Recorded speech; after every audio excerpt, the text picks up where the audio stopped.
Ele é especialista em ação cultural, tem formação em filosofia e ciências sociais com especialização em gestão empresarial na Suíça. É conselheiro do Museu de Arte Moderna de São Paulo, MAM, também da Fundação Itaú Cultural, do Museu de Arte de São Paulo, o MASP, e do Art of World da Suíça. Também foi presidente do Conselho Diretor do Fórum Cultural Mundial em 2004 e presidente da comissão que organizou o Ano da França no Brasil em 2009.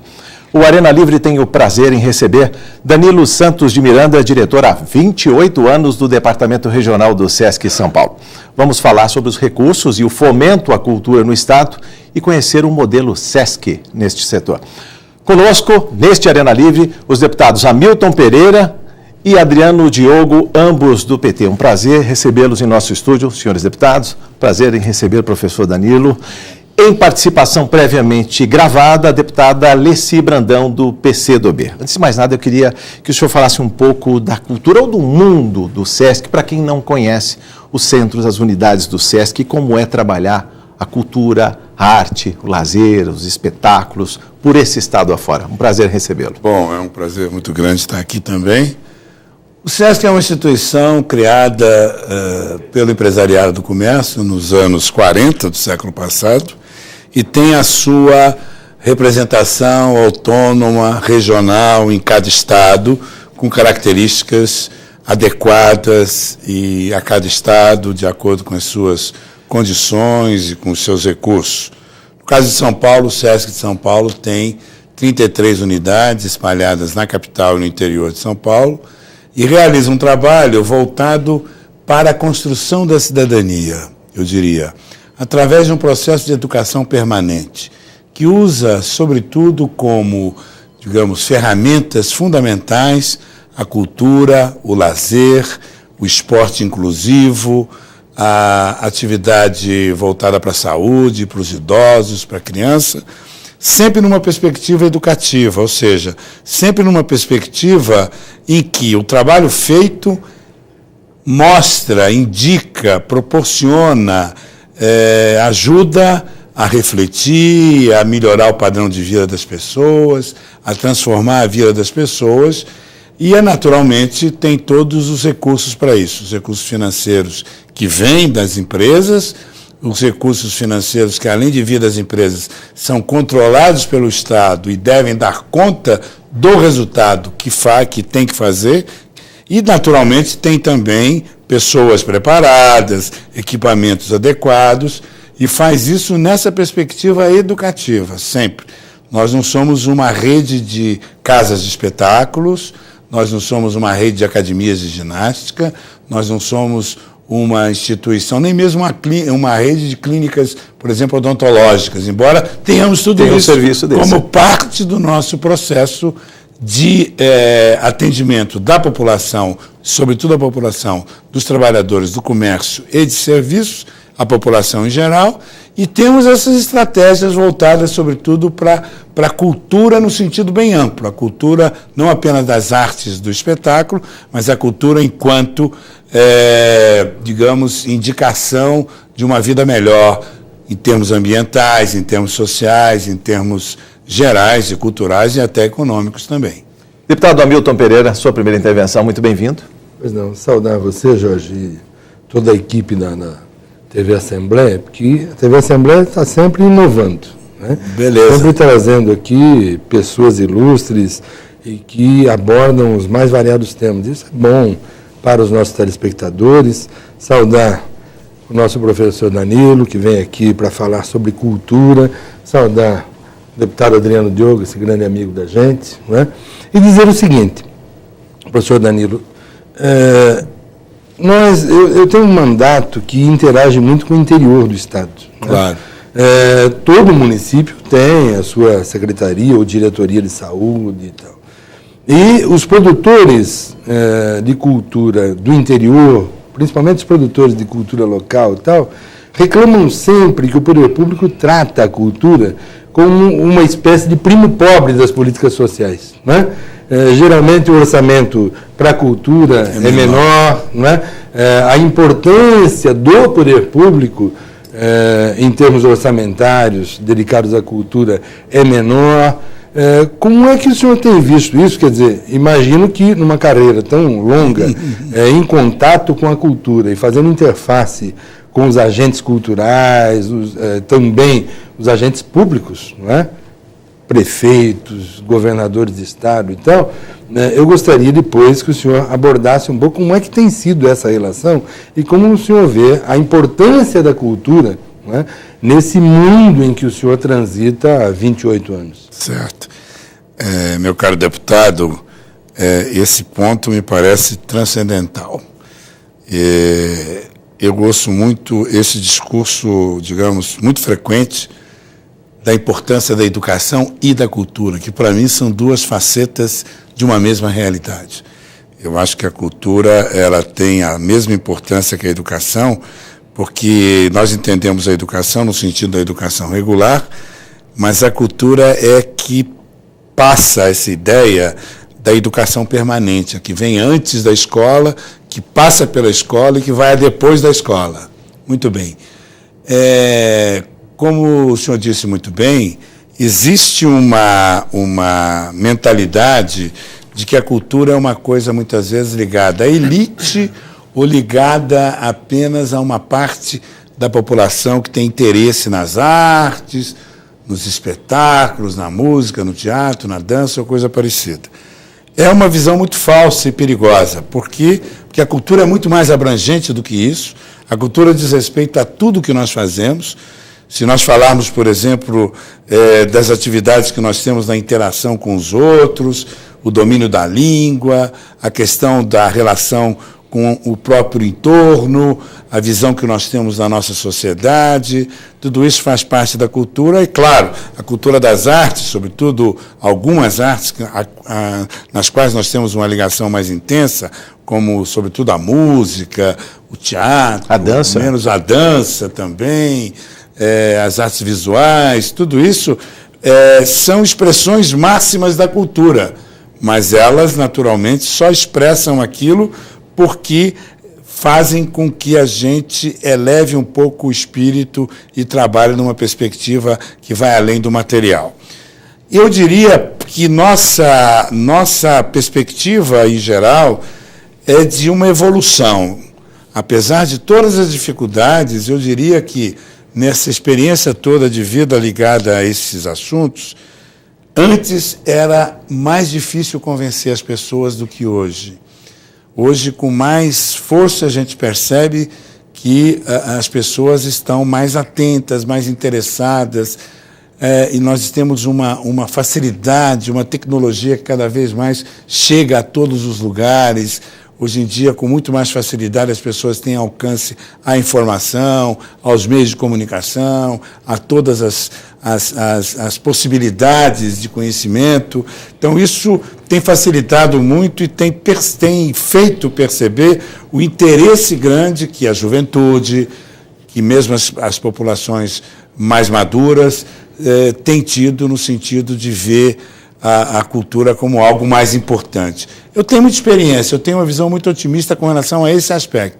Claro que nós temos muita coisa para superar, nós temos, sobretudo, uma defasagem econômico-social intensa no nosso país, que é um gap que tem que ser vencido, então nós estamos trabalhando, temos momento novo na nossa realidade, o país tem mudado nesse aspecto, não no aspecto puramente material, mas também nesse aspecto cultural, tem evoluído um pouco, né?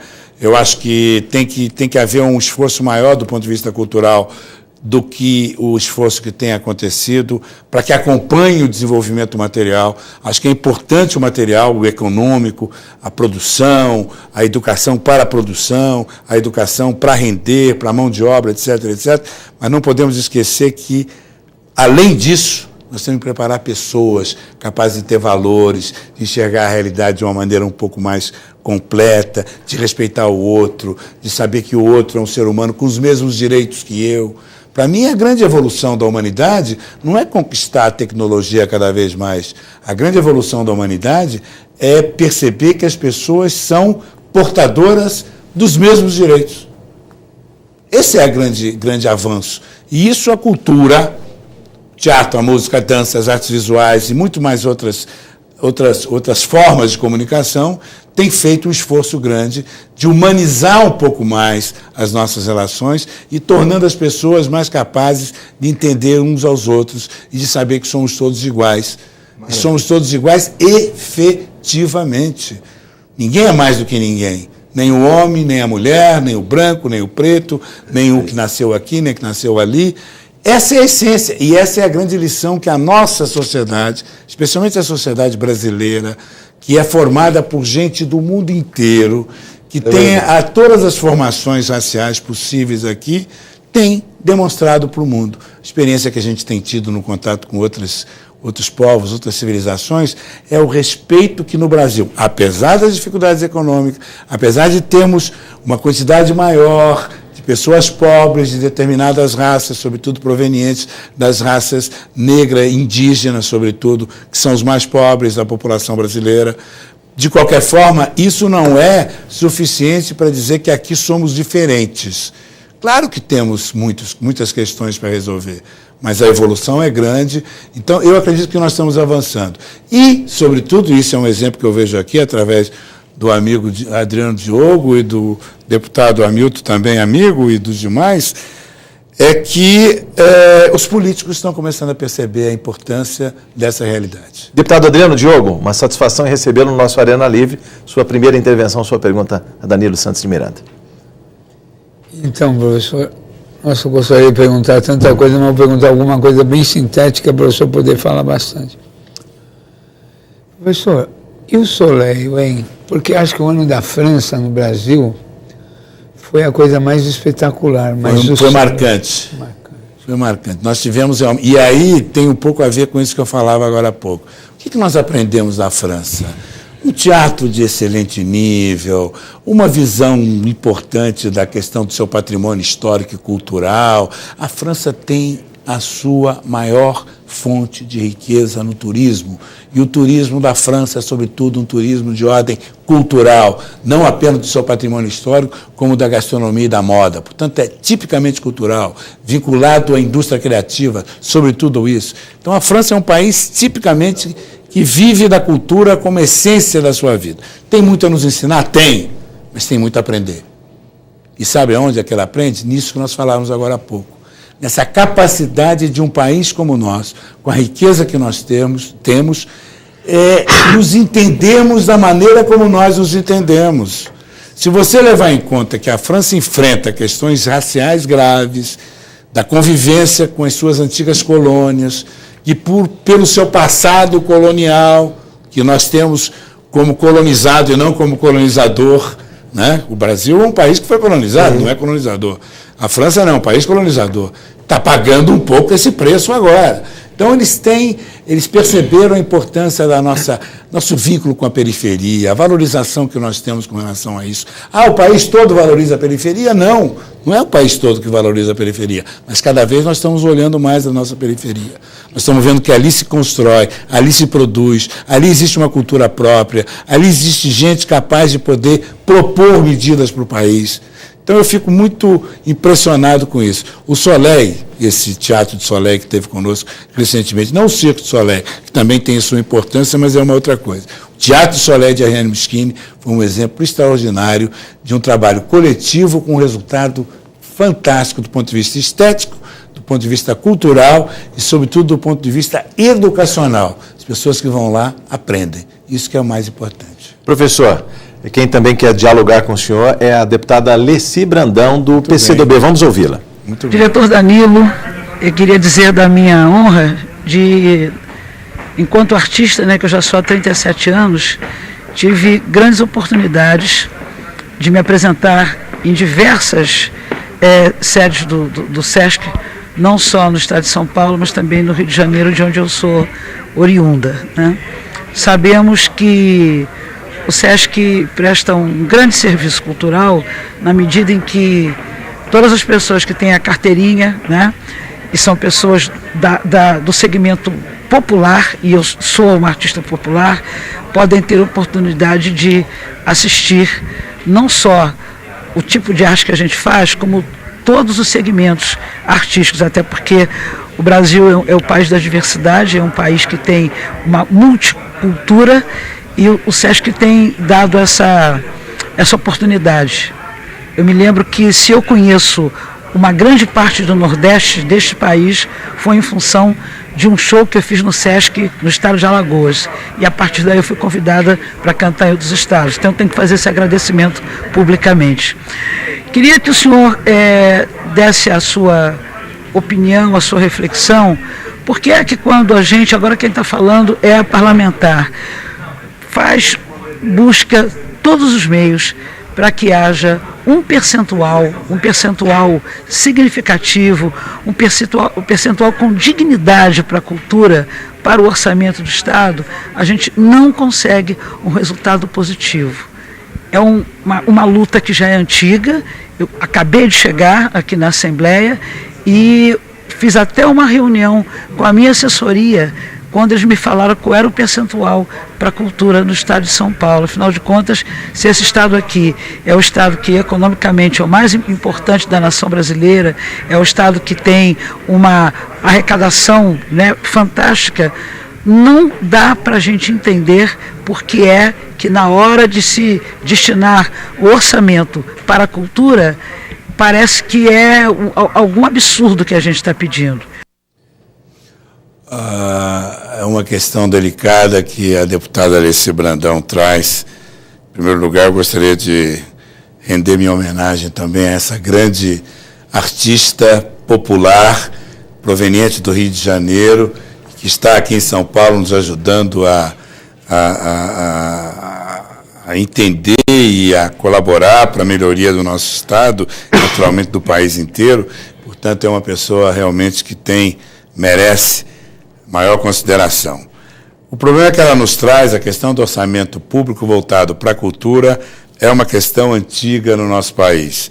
Existem leis sendo propostas no sentido de ampliar esse percentual em nível federal, estadual e municipal, que ainda não foi devidamente reconhecida e valorizada. No fundo, o que ela está colocando é que a cultura não é respeitada e valorizada, conforme foi colocado também pelo nosso deputado Hamilton Pereira.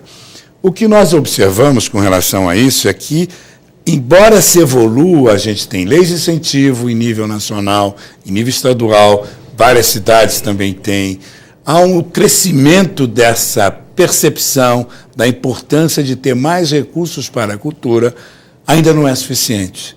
Por quê? Porque ainda não chegamos àquele nível de perceber que a cultura é importante. Eu diria mais, a cultura é até tão importante, em alguns aspectos, mais importante do que algumas das prioridades que são colocadas. Mas pode, professor, 30% para a educação, 15% para a saúde, 0,5%. Nada, nem isso, meio, é menos que 0,5%. Pois é, se nós entendemos a cultura apenas como incentivo às artes e à memória e ao patrimônio, realmente é alguma coisa muito pouco, muito pouco. Se nós considerarmos que a cultura é muito além do que isso, é nada. É nada. Então, o que eu acho que é importante é entender o que é a cultura. A cultura não é apenas, isso que eu insisto muito, a valorização das artes enquanto manifestação do simbólico. Claro que isso é importante, necessário, fundamental, tem um valor extraordinário e é educativo em si mesmo. O artista em si mesmo, independente de ter ou não uma função educativa no seu trabalho, ele faz um processo educativo na medida que ele desperta a atenção das pessoas para determinadas questões, né? Então, isso além disso, a cultura necessita de uma infraestrutura, necessita de financiamento, necessita de incentivo, necessita de todo um sistema informativo, necessita de uma série de atenções que, infelizmente, nós ainda não temos. No próximo bloco, vamos falar mais dos mecanismos de fomento à cultura. Voltamos em instantes.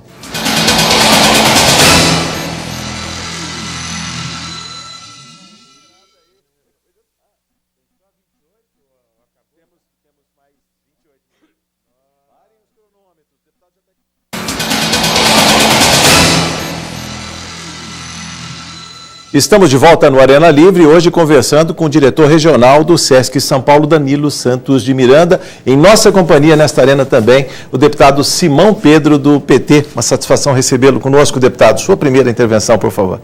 Obrigado, Machado. Queria deixar um abraço no deputado Hamilton Pereira, no deputado Adriano Diogo. Alegria ter o Danilo Miranda aqui conosco, né? Danilo, eu, quando vim do Paraná, fui acolhido pela população da Zona Leste de São Paulo, que é um verdadeiro país, né? Em termos populacionais, um povo muito sofrido. E eu tenho hoje constatado a presença cada vez maior do SESC naquela região. Tive a oportunidade de visitá-lo lá no SESC Belenzinho, onde vocês levaram a administração do SESC, né? Primeiro, dar os parabéns por isso, né?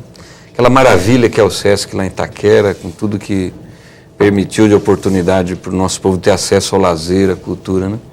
Tem previsões do SESC ampliar a sua presença naquela região que é o mundo? Eu falei 4 milhões, mas se olhar a grande Zona Leste, incluindo Guarulhos, Itaquá, aquilo aumenta muito mais. Né? Olá, Suzano Mogi, deputado. Pois é. Simão, prazer grande também ter aqui você ao nosso lado. A Zona Leste é a maior parte da cidade de São Paulo, se nós separarmos a cidade em 4 ou 5 pedaços. Centro, Norte, Sul, Leste, Oeste. Leste é a maior. Sabemos disso, o Adriano também milita na região, sabe disso e sabe muito bem como funcionam essas coisas. Nós estamos presentes há muito tempo lá, mas é pouco. Por quê? Porque a carência é grande. A carência de equipamentos, a carência mesmo de oportunidades, né? Não apenas na questão do emprego, na questão, sobretudo, de conhecimento. Isso, várias instituições têm feito um grande esforço. A USP, outras universidades, a Unifesp, enfim, tem várias instituições vinculadas. E o SESC não podia ficar de fora. Fizemos essa opção já há algum tempo de levar para lá não apenas uma grande unidade, que é o SESC Belenzinho, inaugurado há pouco mais de um ano, mas instalar lá a nossa sede no estado de São Paulo. Estamos muito felizes lá. É um lugar muito especial, a antiga fábrica da Santista, onde nós nos instalamos de maneira muito produtiva, excelente resultado. No início houve um certo estranhamento, saímos da Avenida Paulista, que é a avenida mais alta, mais importante, mais badalada da principal cidade, da maior cidade do país, é a mais importante avenida do país. Tiramos e levamos lá para a Avenida para o Belenzinho, ao lado do cemitério da Quarta Parada. Cemitério do Braço. Cemitério do Braço. A controvérsia, do Braço da Quarta Parada. Companhia ao nosso lado, que não nos perturba e nós não os perturbamos. A paz reina. Perfeito. Bom, muito bem. Temos planos, além de Itaquera, que está lá colocado numa parte, na região ali, na antiga Fazenda do Carmo, próximo do São Mateus. Temos planos, sim. Estamos querendo ir mais fundo na Zona Leste.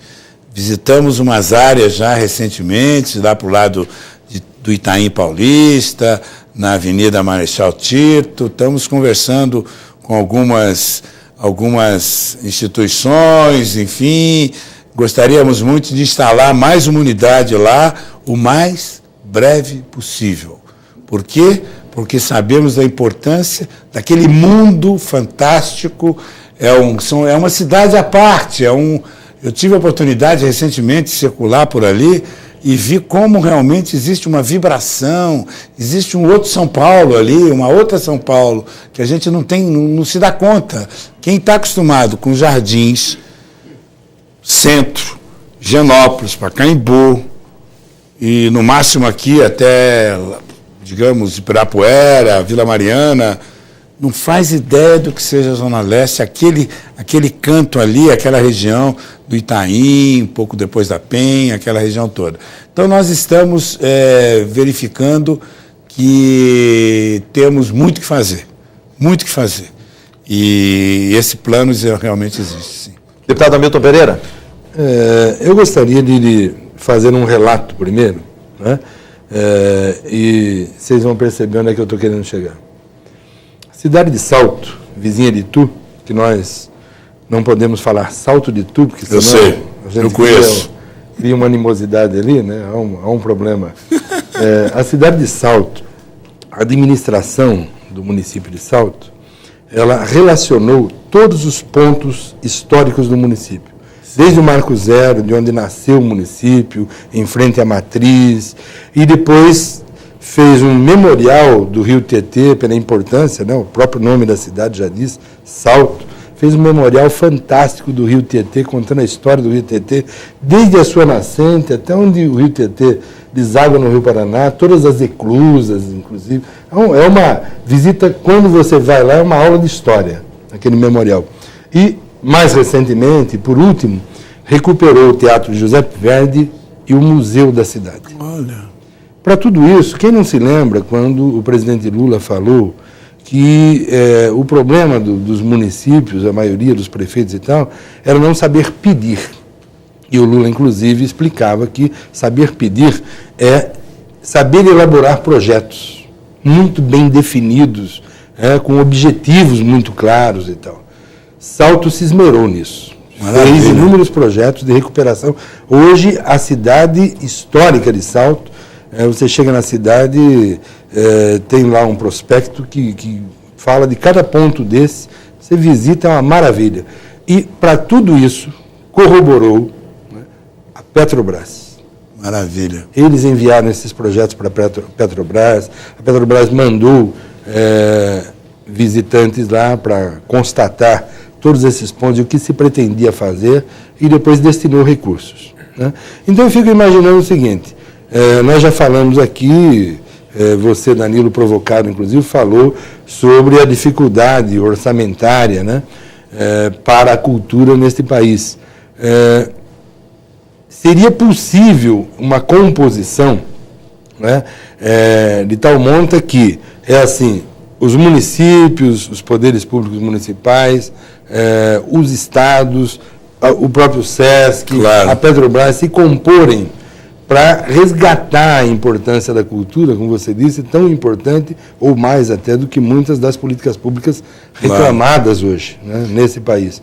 Porque eu achei fantástico e foi determinação, planejamento, fundamentalmente. Maravilha. Se chegou a isso, vale a pena conhecer. Ricardo, eu não conhecia, fico muito entusiasmado com isso. Eu conheço Salto, mas não sabia desse salto de Salto.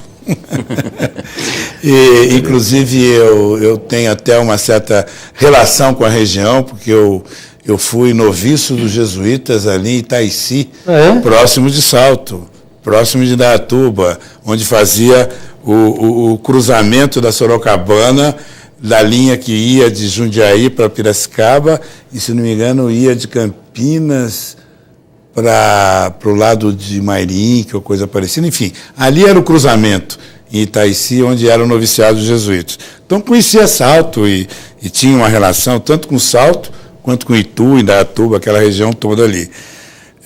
Essa questão da parceria e da colaboração que está por trás dessa sua questão, me parece fundamental. Não se resolve nesse país nada, especialmente nesse campo onde o interesse público é grande e os recursos são pequenos, sem parceria.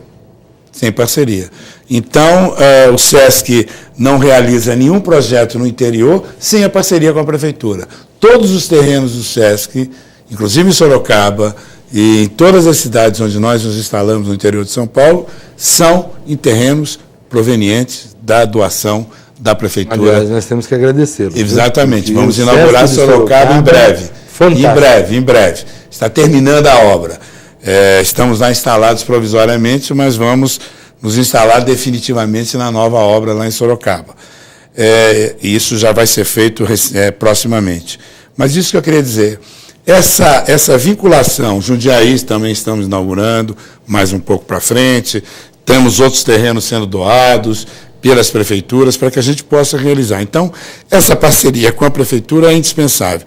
O vínculo com a Petrobras é grande, nós temos muitos projetos em que a Petrobras colabora, financiando alguma produção artística, algum trabalho cênico, algum trabalho de teatro, dança, etc. Que bom. Por exemplo, o Grupo Corpo, outros grupos famosos de dança, o próprio trabalho de Valdo Bertazzo, muita coisa que aconteceu no SESC, foram feitos através de financiamentos também da Petrobras. Por isso há um vínculo grande, não digo direto com a Petrobras, mas indireto através de projetos. Agora, isso pode ser ampliado, sem dúvida nenhuma. Bom, deputado Adriano Diogo, sua intervenção. Quer um pouquinho de água? Não, está bem. Professor, eu ainda estava com o soleil na cabeça, né? Essa semana recebi um grupo de jovens que está fazendo um teatro sobre uma retrospectiva da obra do Boal. Eles me pediram para falar sobre teatro jornal, né? Aí eu falei das efemérides como uma coisa maravilhosa do cotidiano, né? A riqueza do cotidiano, a beleza do cotidiano.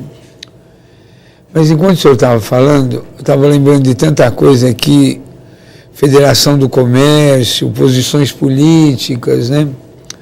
Textos complicados que eu tenho visto, mas eu queria perguntar para o senhor o seguinte: o Brasil, e o senhor forjou uma expressão que a escravidão é o nosso holocausto. E que nós não contamos a história desse holocausto tão longo, né? A gente vai para a escola e aprende que a escravidão se resume à princesa Isabel no dia 13 de maio, que nem brasileira era. Queria perguntar uma coisa para o senhor. Aqui na Assembleia, nós criamos uma Comissão Estadual da Verdade. E a ditadura acabou há 48 anos. E tudo que o SESC... Qual ditadura acabou? A última. Começou em 64, né? Começou em 64. Começou em 78.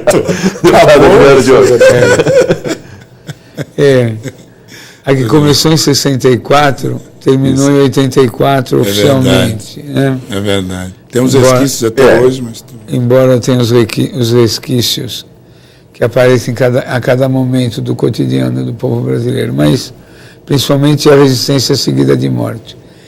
Eu queria perguntar para o senhor, com tantas contribuições que o SESC deu, cinema, tudo, não daria para o SESC abrir a discussão sobre esse último período da história do Brasil? Estava lembrando do Boal, da Eleni Guariba, de tanta gente que foi preso e morreu, tantos cineastas. Meu caro Adriano... Porque como 68 foi a Revolução Cultural... É verdade. Fala um pouquinho a França e outros países, né? Ô Adriano, o nosso quadro é um quadro de muita conquista e de muita derrota no decorrer da nossa história, né? Nós temos momentos graves pelos quais toda a minha geração, e aqui alguns não são da minha geração, mas conhecem muito bem, sabe o que aconteceu, você sabe muito bem o que eu estou falando. Todos sofremos uma ditadura, sobretudo uma impossibilidade de uma participação democrática efetiva durante um longo período. Não foi o único. A última ditadura nossa não foi a única, tivemos antes e tivemos outras marcas terríveis na nossa história em decorrência de processos históricos que são responsabilidade nossa e que foram construídos pela humanidade no próprio país e fora do país. Nosso passado colonizado, nosso passado escravocrata, nosso verdadeiro holocausto negro, que para mim é o maior de todos, na medida em que você tem um continente inteiro, né, sendo escravizado durante milênios, não é uma coisa de séculos, não é uma coisa de época, e que até hoje ainda paga um preço caríssimo, sem muita perspectiva. Se nós considerarmos o mundo de hoje, a gente olha para a África, vê como existe ainda hoje uma questão gravíssima lá. Sabemos que nós temos perspectivas positivas hoje que não existem na África, né? E tivemos essa mesma situação no passado. Então nós temos muita coisa negativa, mas estamos construindo, estamos vencendo barreiras, estamos superando questões. Essa questão da Comissão da Verdade é uma questão que vai ter que ser colocada. Nós queremos saber toda a nossa história. Não há necessidade de pensar que temos que punir absolutamente todo mundo que cometeu, porque tem anistia, tem um processo histórico por cima, etc, etc. Mas saber a verdade, nós temos que saber. Isso não tem como, não existe esse... E a verdade significa a respeito de todas as pessoas que desapareceram, que não estão mais aqui entre nós, como desapareceram, por que desapareceram, quem foram as pessoas que conduziram a essa situação. Claro, isso é um direito nosso, é um direito que outros países como Chile, Uruguai, Argentina, aqui em volta, todos eles já fizeram, estão fazendo. Não é? Por que nós não vamos fazer? Temos que fazer. Claro, né? Esse é um processo natural que vem aí. Agora, o que depender da gente, nós queremos trabalhar na perspectiva da construção da cidadania. Se isso é uma parte fundamental da construção da cidadania, claro que nós temos que nos envolver. Deputado Simão Pedro?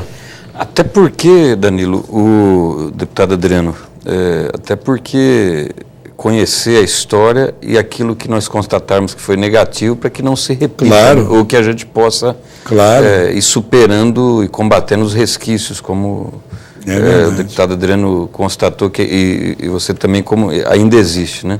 Tortura em delegacias, é verdade, né? Morte, prisão seguida de morte, uma série de outros resquícios, né? Perseguição a jornalistas, inibimento da liberdade de expressão e assim por diante, né? Mas, Danilo, quando você estava falando da Zona Leste, desculpe voltar, Adriano, a esse tema, mas eu acho muito importante aproveitar a sua presença. Quando você estava falando da Zona Leste, você estava falando da sua constatação dessa beleza, dessa riqueza que existe, um mundo a ser percebido, né? Eu queria te perguntar, o SESC tem levado assim, artistas muito importantes no teatro, na dança, na música, né? Tem dado oportunidade para que pessoas, por exemplo, lá do fundo da Zona Leste ou no fundo do interior possam ter acesso aos artistas, peças importantes, mas você também falou muito rapidamente, passou muito rapidamente dessa coisa da cultura popular, da cultura da periferia, que eu percebo que hoje vários artistas, por exemplo, no cinema, né? Tem muita gente resgatando a... música no cinema, no teatro, muita gente. Eu também queria te aproveitar, além de você comentar sobre isso, como que o SESC está trabalhando com isso, mas eu também percebo que hoje, quando a gente fala de cultura, de novas ferramentas, como que a mídia, as novas mídias, as redes sociais, a internet, por exemplo, tem impactado, tem trazido novos desafios, né? Por exemplo, na música, esse debate da lei autoral, mas eu percebo também que o SESC está na vanguarda, por exemplo, no uso no debate sobre software livre, sobre trazer... queria que você comentasse um pouco. Olha, nós estamos vivendo um momento muito especial, onde a periferia está começando a ganhar uma projeção. E quando eu me refiro à periferia, eu não estou me referindo apenas à periferia de uma grande cidade como São Paulo. Eu estou falando de tudo que está fora daquilo que é o chamado mainstream, ou o eixo, fora do eixo Rio-São Paulo, né? A coisa que a Nessi Brandão falou agora há pouco do Nordeste, da importância da chegada dela no Nordeste. Nós temos alguns elementos que avançamos ultimamente, precisamos dar conta disso e ir adiante. Por exemplo, nós temos pelo menos 3 significativas experiências recentes. Uma são os chamados pontos de cultura, que significam a presença do Estado em toda essa rede de ação cultural espalhada pelo país inteiro, que foi implementada nos últimos anos e que precisa continuar a se desenvolver e ampliar. Os pontos de cultura são fundamentados na questão da nova tecnologia junto, que você colocou muito bem, ela permite essas conexões. A conexão da tribo indígena, lá no final, no interior do Amazonas, com uma sociedade de pessoas interessadas nessa questão aqui em São Paulo, direto, através das comunicações que hoje são facilitadas nas redes sociais, né? Experiências como Fora do Eixo, que é um grupo de artistas ligados ao mundo da música, que fez com que milhares de festivais, manifestações espalhadas por todo o Brasil tivessem protagonismo, aparecessem e está aí presente cada vez mais e crescendo cada vez mais. Então, tudo isso são fenômenos da periferia que estão chegando, que estão mostrando a sua cara. Então, essa coisa de mostrar a cara daqueles que estão construindo uma cultura que tem a ver com raízes populares e, ao mesmo tempo, podem ter protagonismo, podem mostrar o seu trabalho, é extraordinário. Então, nós temos que ampliar isso cada vez mais. Nós temos um compromisso com isso na medida em que nós estamos antenados, estamos ligados às coisas que estão acontecendo. Não é mérito só, claro que a gente vai atrás, mas é mais do que isso, é dar resposta àquilo que é necessário fazer. Isso que é fundamental. Deputado Hamilton Pereira, breve pergunta para breve resposta. Estamos chegando ao final do programa já.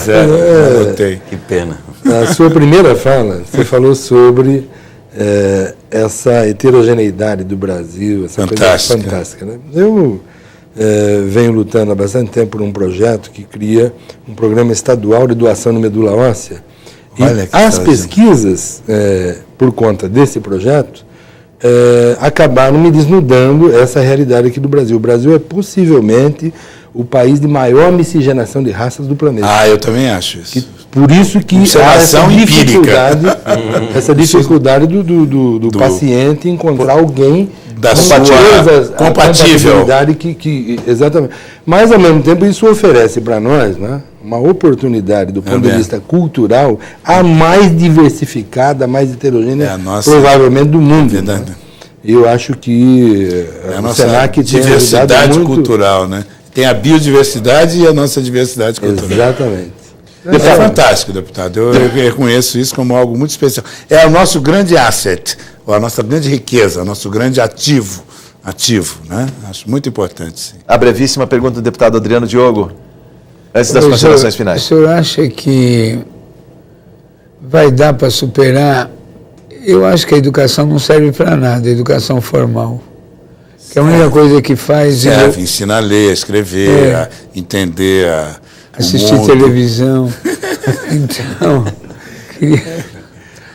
queria perguntar o seguinte: quando é que a cultura, as diferentes formas culturais do povo e suas expressões vão desenvolver essa subjetividade para esse país sair desse atraso? Quando a educação formal abrir-se para a cultura efetivamente. Há um divórcio no nosso país, eu não estou acusando ninguém em particular, até há esforços grandes. Recentemente, o Ministério da Cultura e o Ministério da Educação celebraram um acordo mais para aproximar. Eu não consigo entender como a cultura e a educação não estão presentes.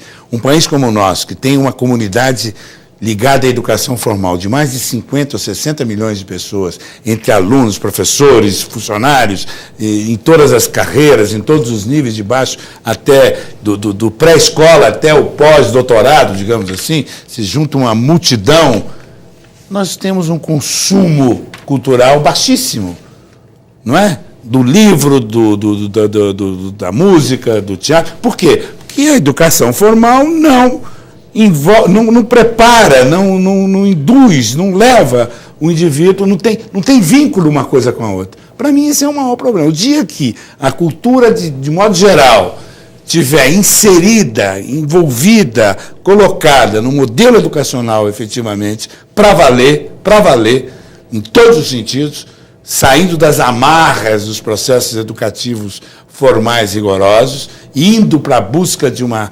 educação relativamente participativa, envolvida, a gente começa a mudar essas coisas. Uma brevíssima pergunta, deputado. Inclusive, o senhor já emenda a sua saudação ao nosso convidado. Só para dizer que eu concordo plenamente. Eu tenho tido, por exemplo, um trabalho de ver se a gente consegue colocar, por exemplo, a disciplina de música como uma disciplina na escola, que aliás tem voltar, porque no meu tempo de escola a gente tinha canto orfeônico. Pois é. E a música... Era a forma de música que a gente tinha. E trabalhos manuais, que também era outra. Mas a música humaniza, a música... Claro! Então, tem tudo... Até a experiência, por exemplo, dos Céus aqui em São Paulo, que está se produzindo, você coloca um equipamento com esporte, cultura, educação... Mas integrado, Simão. O problema, às vezes, que eu observei é que fica uma coisa estanque. Uma coisa é um centro cultural que está acoplado a uma escola. Então, a escola funciona, o centro cultural funciona. Um no período, outro no outro. Um durante a semana, outro no fim de semana, separado um do outro. E não uma coisa que seja única, integrada, onde você coloca o velho, a criança, o novo, tudo junto. Só para completar, viu, meu caro Jorge, eu sei que o tempo está correndo, eu queria só deixar uma colocação que para mim é fundamental. E nós estamos falando de periferia, estamos falando do interior, que para mim é uma região, digamos, muito evoluída do ponto de vista material e econômico do país. Se nós considerarmos um corte no país, onde está a sociedade mais avançada do ponto de vista econômico e social, é o interior de São Paulo e outros interiores. Mais do que na capital, por quê? Porque a periferia, de alguma forma, leva uma média mais para baixo. Enquanto que no interior você tem uma média mais elevada do ponto de vista de padrão de vida, de recursos econômicos e sociais. Do ponto de vista cultural, não. E eu temo que uma sociedade onde a cultura não acompanha o desenvolvimento material, o desenvolvimento econômico, que é muito enfatizado, que está em ênfase em tudo que é colocado, corre o risco de se tornar uma sociedade fascista, misógina, perigosa, uma sociedade que o estrangeiro de fora, o diferente não é aceito. O diferente não é aceito. E só através da cultura que a gente consegue superar isso. Então, o processo educativo, sem cultura, efetivamente, não chega a lugar nenhum. Portanto, não basta o desenvolvimento econômico, importantíssimo, necessário, fundamental, para criar riqueza, etc. Sem cultura, não tem processo educativo nenhum que dê certo. Professor, antes do encerramento, nas suas considerações finais, aliás, considere-se saudado pelos deputados. Obrigado. Para encerrar essa conversa. Só queria dizer que nós precisamos, na gestão cultural do nosso país, pessoas com ideias como Danilo Miranda. Muito bom. Mas muito se fala para presidente. Muito se fala de gerações perdidas, jovens nas periferias, aí no pleno vigor físico, com muito tempo livre, mas sem trabalho. Como o SESC está fazendo para ocupar essas pessoas para o não trabalho? Pois é, para mim a questão do não trabalho é tão importante quanto o trabalho, no sentido que você não consegue produzir, ser eficiente, entender a realidade, se relacionar adequadamente com o mundo à sua volta, se você não entende isso. Isso você não entende, você não vai buscar isso necessariamente fazendo coisas, você vai buscar isso através de uma convivência aberta, e as nossas unidades procuram realizar esse projeto. Esse é o projeto da escola também, da chamada escola moderna, avançada. Esse é o projeto de qualquer centro cultural. Esse é um projeto de um museu inteligente. Esse é um projeto de uma sociedade aberta, uma sociedade onde a educação, a preparação para o futuro, efetivamente, seja o principal objetivo desta sociedade. A famosa paideia grega, que significava o seguinte: não havia escola formal. O que havia era uma sociedade que educa. É isso que nós precisamos. Muito obrigado. Voltaremos ao tema. Ponto final. Críticas, sugestões, comentários pelo endereço eletrônico arenalivre@al.sp.gov.br. Muito obrigado, professor, por seus esclarecimentos. A TV Assembleia agradece a sua presença aqui. Já fica o convite para uma outra oportunidade. Obrigado à presença dos deputados. Muito obrigado por sua audiência. Até o próximo Arena Livre. Eu espero você.